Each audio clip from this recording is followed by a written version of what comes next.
Menteri Keuangan.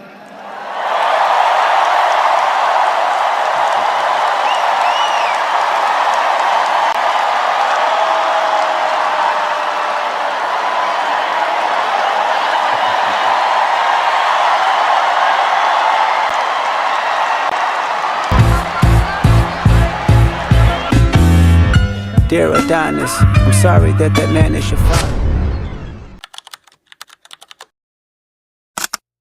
Purbaya. Beliau adalah menteri yang belakangan ini paling sering dibicarakan. Kalau kita lihat komentar di YouTube, rata-rata responnya positif. Kayak ini, dan ini. Sebelum kita melaju lebih jauh, mari kita sama-sama menyelam lebih dalam, mencari tahu siapa sebenarnya Purbaya. Ia adalah lulusan Teknik Elektro Institut Teknologi Bandung. Setelah lulus, ia bekerja sebagai engineer di Schlumberger Overseas selama 5 tahun. Gajinya besar, tapi rasa lelahnya juga besar. Akhirnya, ia memutuskan keluar, bukan karena gagal, tapi karena ingin menikah.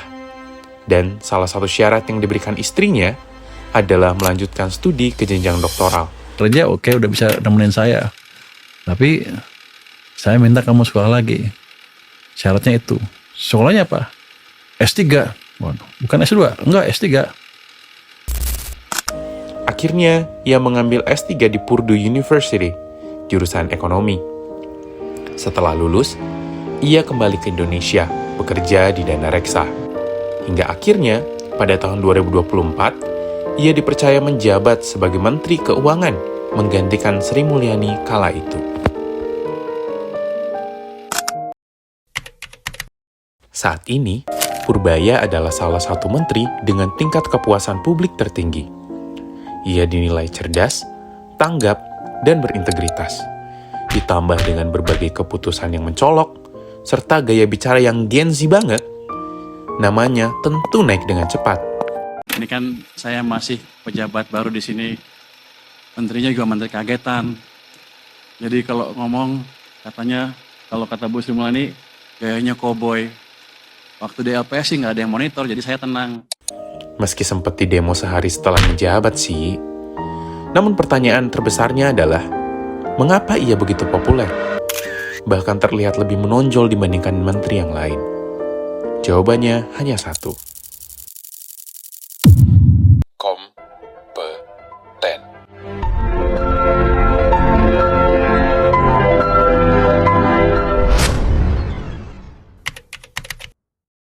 Sekarang, coba bandingkan dengan pejabat yang lain.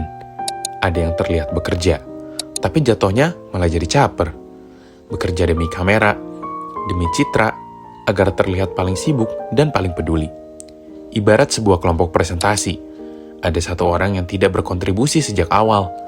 Namun saat giliran tampil, dia yang paling aktif, paling banyak bicara, agar terlihat ikut bekerja.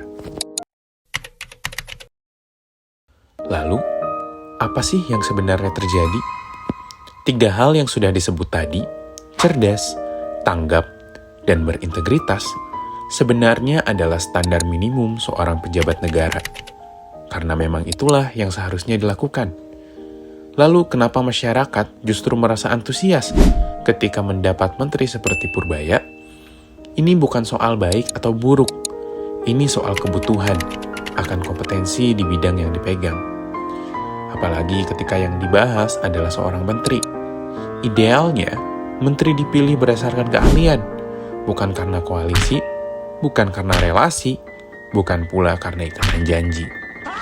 Ketika kursi strategis diambil oleh mereka yang tidak kompeten, orang-orang yang seharusnya mengisi posisi itu tersingkir. Dan disitulah masalahnya. Yang membunuh banyak orang itu bukan baik atau jahat loh. Bodoh atau enggak. Betul. Inkompetensi Betul. membunuh lebih banyak orang daripada kejahatan sekalipun.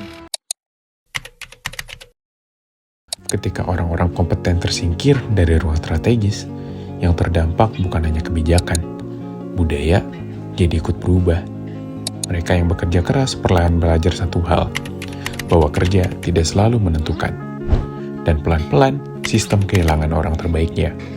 Bukan karena mereka pergi, tapi karena mereka berhenti berharap. Jika satu orang harus bekerja luar biasa untuk menutupi lubang sistem, maka pertanyaannya bukan seberapa hebat orang itu, tapi kenapa sistem membutuhkannya.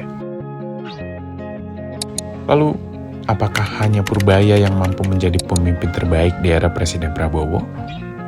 Kita nantikan saja.